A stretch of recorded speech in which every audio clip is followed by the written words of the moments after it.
I am going to talk about Twich Con. It will be so epic and exciting, but I did make a caveman. People have wanted me to make the streams a little more accessible. And so to do that, I have created a caveman AI who every 1 minute will jump in and summarize everything I've said in the last minute in caveman speak. And this is making the stream more accessible for cavemen.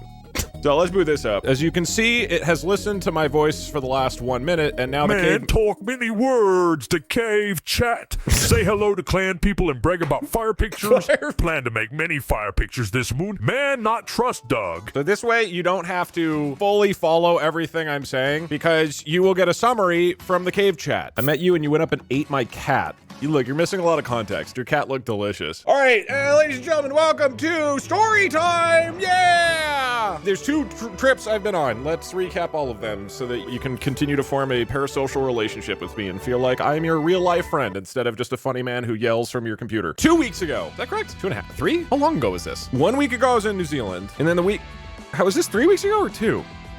It's 3 weeks, right? 3 weeks ago, Failboat showed up Wednesday night. So we were gonna hang out together for the day on Thursday, and then we were gonna drive down to Twich Con together because it's like a 2.5 hour drive from Los Angeles to Twich Con. We decided, because he was here for a day, to do 2 different streams. The first one was this one, which was me playing the Pokemon Kaizo Ironmonathon, which is that we played Kaizo Ironmon every single day until we lost. Spoiler alert, we lost. I don't know what else to say about this. What other details should I provide here? We just made fun of Point Crow, and it was very funny. I enjoyed it a lot. Then we went to Failboat's channel and we streamed on his channel, and with this one, this is like part 6 of a series he's done where he tries to beat a level of Kirby, but every 30 seconds some effect happens. There's some new rule, and then this just turned into peanut butter. Fed Failboat a lot of peanut butter, and honestly you should just go watch the video. This is one of my favorite streams I've ever done, and I think this is like the funniest thing I've ever made, and it's great because it's like the worst performing video he's ever put out on his channel. It's like so much the views are so much lower than every single other one, which is very funny. This was very great.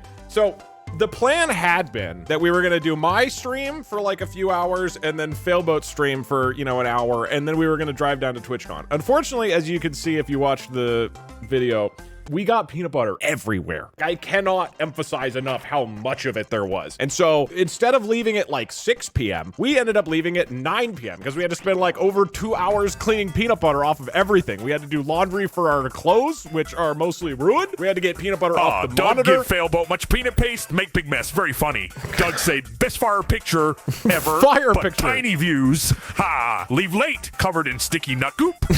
Doug laughed. Sticky much nut goop. Silly. That was correct. Anyway, so we ended up leaving really, really late because of this. So it is now 9 p.m. on Thursday night. I'm supposed to go to the hotel that night in TwitchCon. Because the peanut butter takes so goddamn long to clean up, because we got it literally everywhere. It was on the microphone, keyboard, chairs, floor, monitors, camera, lights, all of our clothes, our faces, like everywhere. It was like in the keys, all over my mouse pad. I had to buy a new one everywhere. Completely worth it, because this is one of the funniest things ever. But it's peanut butter everywhere. So we had to clean all this up, right, over like 2 hours. And then we head out at like 9 p.m. And we're like, that's fine, It's like a 2-hour drive. We get there at 11. So now we start driving south. And I'm on the road, and Failboat puts on an audiobook, and then he just like falls asleep. We were listening to Stormlight Archive. We were listening for Failboat. He's the one reading the books right now. I've already read them. And so we're listening to it, and then I realize an hour in that Failboat has just fallen asleep. And so I've just been sitting there listening to his book that I've already read pointlessly. So now I'm sitting there, and it's like 10:30 p.m. I'm driving down the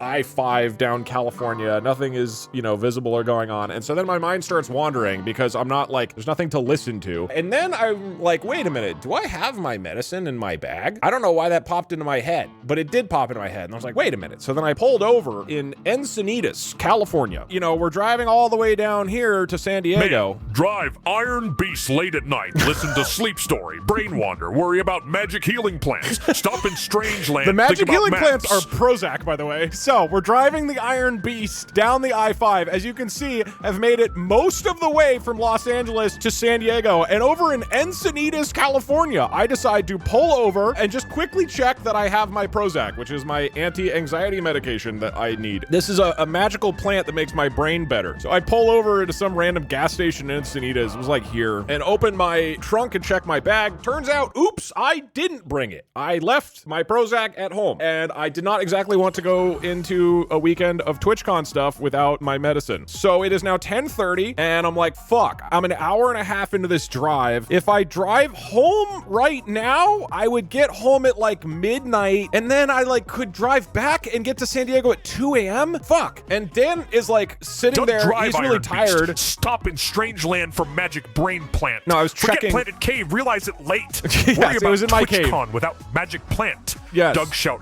oops. In brain, consider long journey back for plant. Journey turned tricky, mind troubled. So we're sitting here in Encinitas, California, and I turn to Dan and I'm like, hey, I'm really sorry. I need to go back home. Like, I have to go back home. It's 10:30 at night on Thursday. We're supposed to check into our hotels. And he's like, I don't really want to drive all the way back. And I was like, well, you could Uber. I mean, it's 10:30, so it's only 30 minutes from Encinitas to San Diego at this point. And I'm like, if you're okay taking an Uber? And he's like, yeah, I guess so. I basically dropped off Failboat in Encinitas, California, and they took an Uber the rest of the way to San Diego. We waited for like 15 minutes in this gas station for an Uber to finally show up. He gets into the Uber, he goes to San Diego, and then I turn around and redo the entire drive back up to Los Angeles. So I get home at like midnight, and as I'm getting home, I'm like, you know what? I don't have to drive back to San Diego tonight. It's midnight. If I drove back right now, it'd be 2 a.m. when I got there, but I could just wake up tomorrow morning and drive to San Diego. It's like 2 hours. So I decided to just sleep at home that night. So Thursday, instead of going to my hotel... Apologize to Dan, say must return for Magic Plant. Yes. Dan not want long journey back.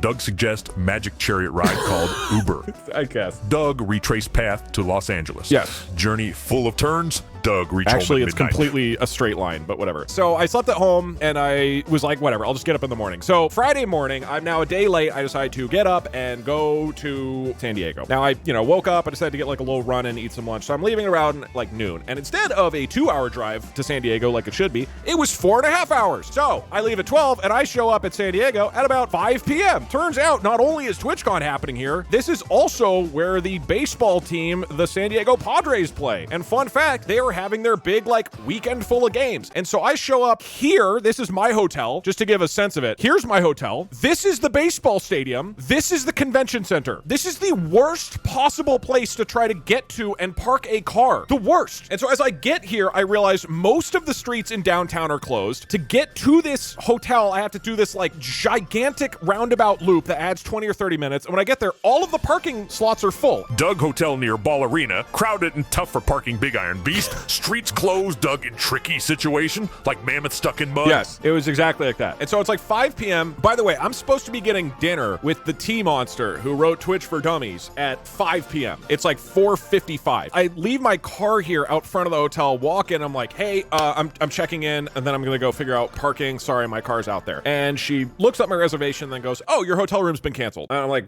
what? No, Twitch is supposed to have a room for me. I'm like part of their event. And they're like, well, you didn't check in last night. I'm like, yeah, I didn't end up being able to make it. And she's like, yeah, well, if you don't check in the first night, we just cancel your reservation. And I was like, what the fuck are you talking about? Why is that? I didn't say that, but I was like, why is that a thing? And she's like, yeah, no, this is standard at hotels. I didn't know this. If you don't check in on the first day, they just cancel your whole reservation. She's like, yeah, you needed to call and tell us you're gonna be late. Now, in my brain, I would have thought that if I've paid for 4 days of a hotel room, it doesn't matter if I don't show up on the first day because I've paid for the hotel room and they wouldn't just cancel the entire thing. Oh, and by the way, they're like, yeah, your room's canceled and we're completely full. We have no rooms. No show first night, room vanished. Yeah, the room Doug did vanish. Confused, think room guaranteed like sun rising. Learn must tell I did think innkeeper that, of yes. late arrival. Doug not happy, like finding Sabretooth in bed. Finally, someone who makes sense. I feel like it's actually less clear what he's saying. I don't know how much clarity he's really providing by talking about cars as iron beasts. So apparently this is standard, and for people who travel a lot, I guess this is normal. I've never known this. To my knowledge, I've showed up a day or two late to hotel reservations before. So here I am at 5 p.m. My car is here with no parking anywhere. The hotel I'm supposed to be at for TwitchCon as like a partnered streamer that's meant to be here is also canceled, and they've said all of the hotels in the entire area are sold out. So I was like, oh oh, fuck. This was not great. I did call Parkster at this point, and I was like, hey, you do lots of traveling. Can you, like, help me try to find something? He was now, like, looking for hotel rooms. Fortunately, to Twitch's credit, I reached out to somebody at Twitch. There was somebody in the hotel, and they took, like, 45 minutes, but then they were able to get me one of the rooms. So they had apparently, like, had a vacant room. I don't know if it was for a backup or for somebody else or something, but they gave it to me instead, because I was like, I'm really sorry, guys. I didn't know this is how hotels work, so I stole that room. Somehow they provided me with a room. I don't know where it came from, but they did get me one, so that helped so much. They kicked out a honeymoon couple. After wait, get spare cave room meant for others. Doug apologized, snatch empty room. Feel lucky like finding hidden berry bush. Yeah, it did feel like that. Thank you, caveman. That was Friday. Friday sucked. That was the day I was supposed to just like wander around the convention, and instead I never did that because I lost all the Friday to driving and figuring out hotel stuff, and then I had to cancel on T-Monster too. But we got dinner later, so it worked out. Yeah, and then, you know, Friday hung out. We went on a boat. That was kind of cool. Red Bull got some people on a boat, so that was neat. Anyway, that was Friday. So then Saturday of Twitch Con, woke up and started the day with Point Crow's Yes or No Yes, which has nothing to do with the show Deal or No Deal, even though it's structurally similar in basically every single way, shape, and form. And this was really, really fun. Point Crow and DougDoug. Yeah, Poggies. I wonder if the caveman knows what Deal or No Deal is. Friday bad, much trouble. Doug get room, no time for wander. Miss T-Monster, but feast later. Red Bull put tribe on waterboat, neat ride. Saturday fun boat. with Point Crow game, Just like say strange boat. deal mammoth You don't have to say trade. water boat. Doug ask if tribe keep good memory for future. Cave chat not no deal or no deal, confuse rocks and fire. Okay. I did win the stream, by the way, Abby, because I'm the person on the front of the thumbnail. Just go ahead and let Point Crow know that I won. In fact, I should get to put the video on my channel now. That is how it works. This was fun. I don't know how much to say about this, really. The main funny thing, I think, was that there was a teleprompter, which I've never used before. And then I realized, like, 4 minutes into the show, Point Crow kept looking at me. There were, like, these long pauses. And it took several minutes for me to realize that there were all these things I was supposed to have been saying that I just forgot that the teleprompter was there. Okay, but I have a bone to pick with you because you said you didn't want lines written, but I still wanted you to have space to react. So yeah, we talked about this. To be clear, Abby, who produced the show, did say, like, what do you want for the teleprompter? And I think I said, like, just vague kind of instructions, not specific lines are good. That's what I remember. But it's not even about that, Abby. I, like, literally forgot to look at it at all. And then once I started looking at it, I was like, oh God, I can't do this. So then I would just read it verbatim. Also, I was supposed to have white pants to match the look, but then the pants we got were like the largest human pants I have ever seen. It was like, they could fit a hippo. It was literally like 8 inches off of my waist in terms of like holding it out. Abby tried to salvage it by stapling the pants to itself so that it would be like not as wide, but that didn't work either. And so I just wore my black pants. Yeah, and I was walking around and the pants kept falling. Immediately when I tried putting on the pants, I was like, there's no way, this is not gonna work. And then Abby really was trying to make the pants work. Unfortunately, staples did not do anything, so I just had to wear normal jeans like a coward. I'm here to represent you, the will of the people, the live audience, who I will now call chat, as well as the online chat, who is saying, let's go.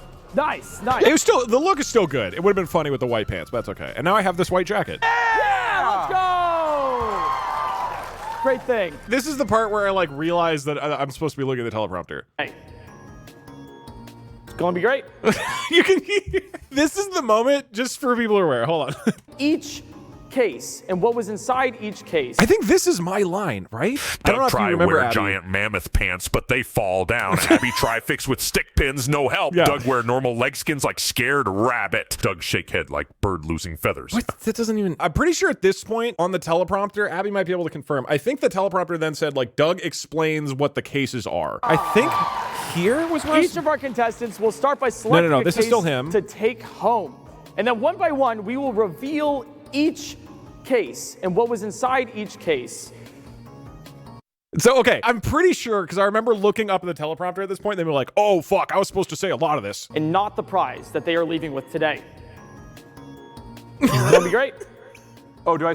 Oh, sorry. Yeah. That is him. Next He has been waiting for me. He has been waiting for me to interject. It's like clearly there on the teleprompter, and then I just haven't been saying anything. So I'm pretty sure he had to do like several of my segments, and then he's like, you can see here, just like, it's gonna be great, Doug. Wow, are all of these prizes actually fabulous? Yes.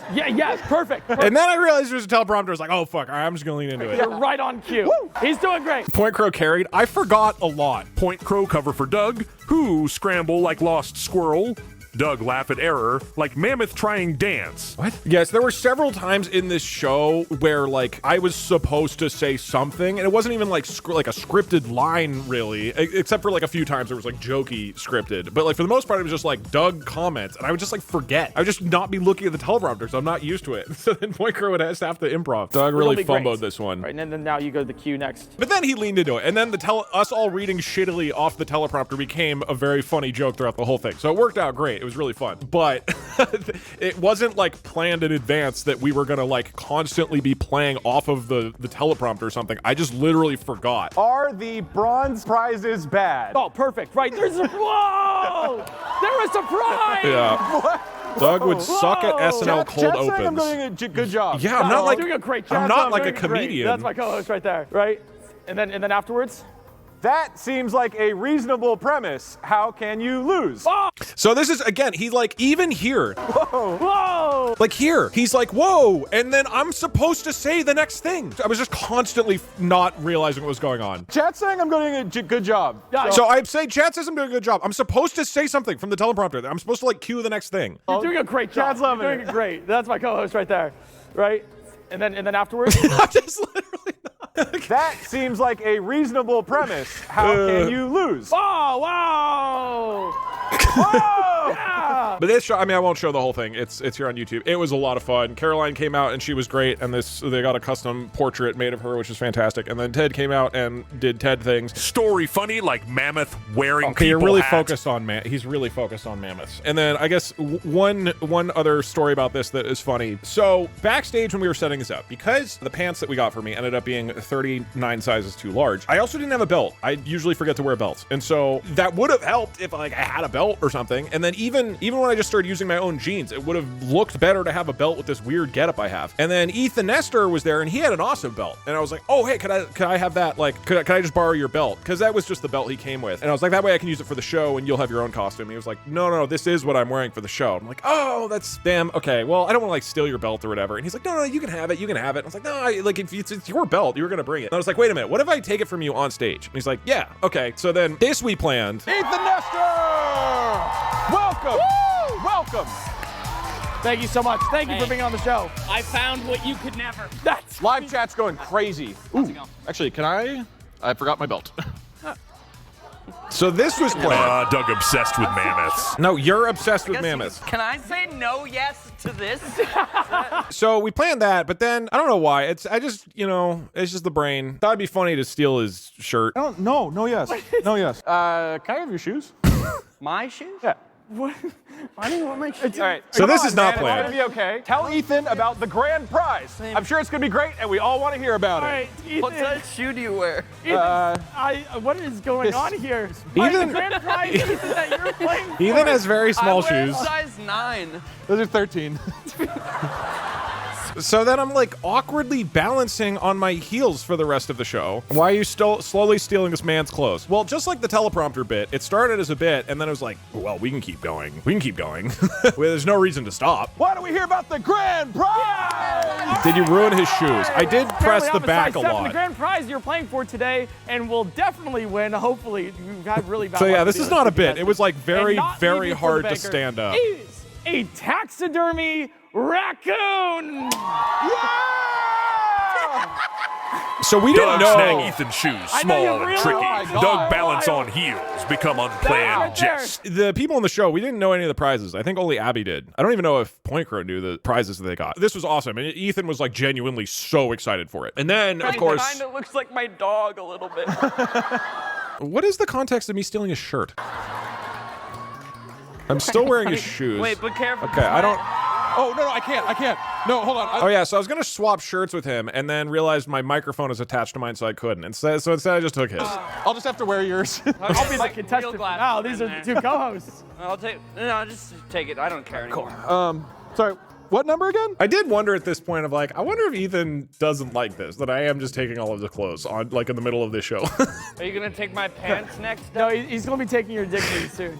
I'm pretty sure he was having a good time with it. In fact, I'm sure he was because we talked about it. But in the moment, I was wondering. The way this works is that if he reveals the prize, then he doesn't get it anymore. So they revealed that the raccoon was one of the things that he like gave up, so he loses the raccoon in the game show. And then the raccoon. Oh no. is lost as a prize. It's all right. Hey, Like him. are you okay, man? It's all right. We place the raccoon over in the pile of prizes that have been lost, which includes like a kayak. So Put him then, in the canoe. Put him in the canoe. and then realized that like all of the clothes I have from Ethan would fit him perfectly. Viking funeral him. Oh, put my shoes on his feet. So then, we like fully set him up. Shirt. Oh, look, he's so cute. Well, like, what's even the point? Yeah, music. Abby, I don't know why the music would I loved the music. It would just kick up at random times. I was laughing so hard. Like, it's just like, Oh, look, he's so cute. it's like if you had like sentimental music or something. Well, like, what's even the point? Yeah, music. Speaking of the point, we got the banker calling in. Man. Wait, you guys didn't follow the prompter, which had all the prompts, so they were just guessing cues. Okay, that makes sense. It makes sense that this would be like impossible to follow as a show producer because we are just You guys not give me a following lot anything. of fun stuff back here. Thank you, production. Oh, right, because this is to kick off Failboat as the banker, but I didn't follow that at all because I was just dressing up the raccoon. That makes more sense. But yeah, by the end of this, we had the raccoon sitting up in the middle. He looked like Luke Skywalker or something with like a little little robe. Anyway, the raccoon was like my favorite part. So, the fact that it somehow like progressed from I'm gonna borrow Ethan's belt to I'm gonna take it on stage to I'm gonna take all of his clothes to I'm gonna dress up the raccoon is just wonderful. I enjoyed it a lot. So Ethan did take the raccoon home. Sorry to ruin the show for everybody, but everybody did get to keep the things they wanted. So in reality, this was an experiment of how far you can go with your shenanigans before production steps in. I don't know. I mean, like, as a reminder, I actually ran shows for like 3 years. I do know the like technical background of like how all this stuff works. And this would be very hard to produce with this group of people. Like I did not make it easy, but I think it was fun. I think the vibe of it was very, very fun. I'm obviously biased because I'm the one who decided what to do, but I had a great time with it. It was so fun. Glad you enjoyed the show. Yeah, it was really fun. I mean, this is essentially the first live show I've done. Well, that's not true. It's certainly the one I've hosted. I guess I've done like 4 live shows now, kind of technically. I guess Shufflemania kind of counts, but that's not like a live audience, you know? And then there was this, which felt like the first like real show. And then there was Friends Till Death that I did with Dan, which is where a year ago at PAX West, we did a show where we played Dark Souls 3, but the panel ends the instant we die. So for anybody who didn't hear about that, that was a 5-minute panel and then we just left and we like filled it out too. We had a full audience with overflow seating. But honestly, doing stuff with a live audience is easier because then anything you say, people laugh and like think it's funny. And then let's see, later that day, I went home, I napped for 30 minutes and then did a meet and greet. So we did Parks or Night at a meet and greet for 2.5 hours. I met you at that meet and greet. You were an awful person. You literally bullied me to my face, calling me horrendous words. I can't believe people waited in line to meet your horrible self. I am unfollowing everywhere. That's simply true and real. That happened. I just berated every person who came up to my meet and greet. Got to dinner with T-Monster, and there was a YouTube party that I went to for like 45 minutes with Ace16Z, which was very strange because that's like a VC firm. And then helped host the party. This was with some of the tech guys like Primogen and Theo, which was great. And that was fun, although it was kind of stressful because we were trying to pack a lot of people into a small space, and then it ended up going till 2:30 a.m. And then I got home at like 3 a.m. and couldn't fall asleep till 4. So then after that, I don't know how many hours that was, like 18-hour day or whatever. Then the next day we had the Figure It Out tournament, which I won't recap in its entirety, but just some interesting context for this. First off, this was like really a last minute idea. The idea was we get a whole bunch of people in a room and we just have matches. It's just like figure it out. You just figure out who won, which I think is a really, really fun idea that I was excited about. And I was like last minute sort of like, wait a minute, we could just do this at Twitch Con. Like everybody's there. We could just do this. So then I reached out, we were looking at rooms and reached out to Twitch and asked my wonderful partner manager Pluto for if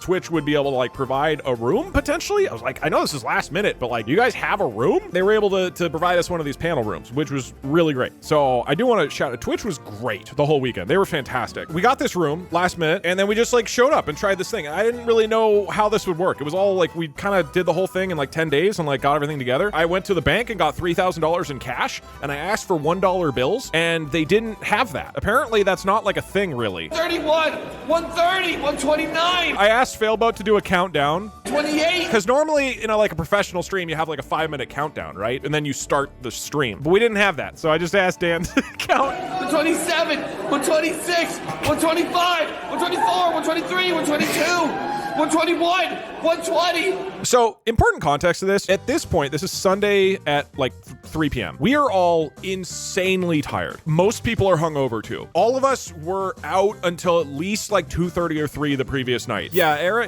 Point Crow and Abby could like barely function. Everybody just looked terrible. Everybody was clearly just exhausted from the weekend. Dan also had been out till, you know, like 5 a.m. drinking all night and was also not in good shape, and his voice was shot. Most of us, like, our voices were gone, and I was like, hey, can you just yell for 5 straight minutes? And he was like, yeah, okay. So this is like brutal for him. 119, 118, 117, You can 116, kind of hear it. 114, 113, 112. I think at one point I was like, Dan, pick it up. Like, 102. he fully said. 58, 57, 56, 55, 54, 42, 41. Dan stay out late. Voice like whispering wind. Doug like asked Dan for whispering loud wind. yell. 5 sun move straight. Dan bravely shout, but struggle like tiny bird trying to roar. So true. So this is not played up. He is really struggling. And then everybody. This is. 2,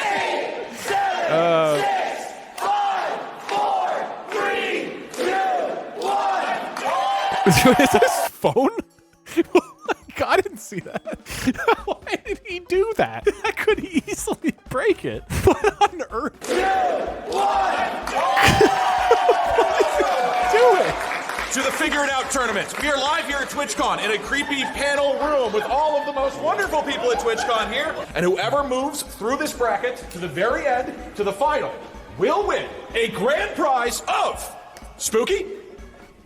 So, this is our friend John. We weren't even sure if he was even gonna go to TwitchCon. So me, Barry, and Perry, like 10 days before TwitchCon, were like, wait, we should like just try to do this thing at TwitchCon. Let's just like fucking try to do this. So I was like, I really want to have a briefcase full of cash. Like, that's very, very funny and weird. We should just have a briefcase full of cash in this room. So that was where it started. And then I was like, you know what'd be really funny is if we like hired an extra, just like some model guy who's just like really, really jacked and he's just holding the briefcase for no reason. And so that was the original idea. And so we were looking at, I was like, yeah, we could like see if we could just like hire some model or something in San Diego. And I was like, wait, we could just like hire Spooky, who's just like super ripped. So Barry reached out to Spooky and was like, hey, are you down to, if we pay you a couple $100, are you down to just like stand and shirtless near a briefcase of cash for several hours? And he was like, yeah, sure. The only instructions I gave him, and we talked about this like right before the show, he's like, what am I supposed to do? And I was like, literally, I need you to do one thing. One thing. When we're starting the show, I'm gonna point to you and say Spooky, and you're gonna open the briefcase and show the cash inside. That's it. Other than that, you can do whatever you want. You're just gonna kind of be there. You can be involved or not as involved as you want. It's mostly just, I think it's funny and weird to just have a shirtless guy standing holding the briefcase of money. And he was like, all right, cool. And Spooky is very on board with goofy shit like this. So this was the one thing that I had told him to do. I was like, dude, literally, this is the only thing I actually need you to do. I'm gonna point to you and I'm gonna say Spooky when I'm introducing the concept of the show, and then you're gonna open the briefcase, which I bought for this, by the way. This is a $100 briefcase that you snap open, and he would show the $3,000 in cash in it. You got it. All those It turns out that he had accidentally moved the lock numbers. He had shifted them while he was getting ready, and so it was not able to open. Punch it open.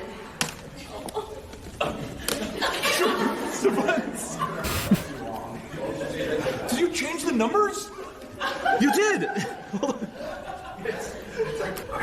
All right. Yeah, take 2, go. Spooky, the briefcase. Still can't open it. There we go. I was debating. I didn't know how to do this. At first, we were like, how much money should there be? There should be enough money as a prize that like you kind of want to win, but not so much that it's like a big deal and it kind of like overshadows the fun competitive vibe, right? You want it to be like enough that it's fun, but not so much that you're like, okay, I'm actually going to be pissed off if I get eliminated from this thing. We initially had been like, do I need to do $5,000? I think Barry was like, no, 3,000 is funnier because it's just a weird number. So it's 3,000. So what I wanted to do is get $3,000 in ones, but it turns out banks don't just have $3,000 in ones in the bank. And so they mostly have hundreds. And so I was like, okay, give me all the ones you have and then give me 100s for the rest of it. So this is 200 $1 bills and then 28 100s. It's like a really stupid amount of money. That's like inconvenient for everybody. And the reveal kind of worked. It probably would have been funnier if I just did 30 $100 bills, because it would have just been like so anticlimactic. So we did this event, and this was fun. And this ended up being like a lot cooler and sillier than I expected. Got a bunch of fun folks there. There were some really, really sick moments, like the DAP ended up being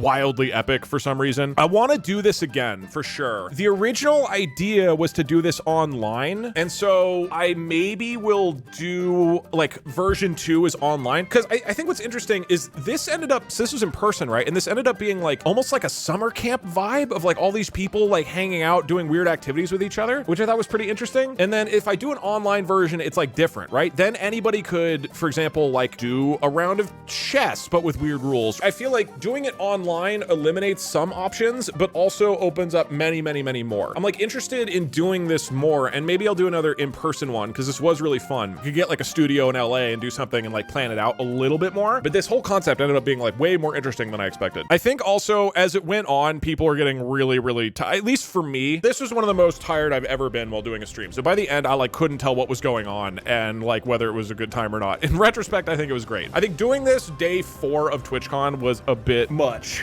So ideally I want to do another version where it's like less marathon vibe, you know. Twitch staff came in because they heard we were trashing the room because there was like food and stuff everywhere. Also, it didn't help that Spooky ended up stomping the briefcase and like ripping it apart. We put like food all over the ground. So apparently like security came over and was like, hey, we've heard that there's like trouble going on here. And once they came in and they talked to Perry, they were like, oh, this doesn't look bad at all. It just looks really bad on camera, but you guys are actually fine. But yeah, apparently we kind of got in trouble for this.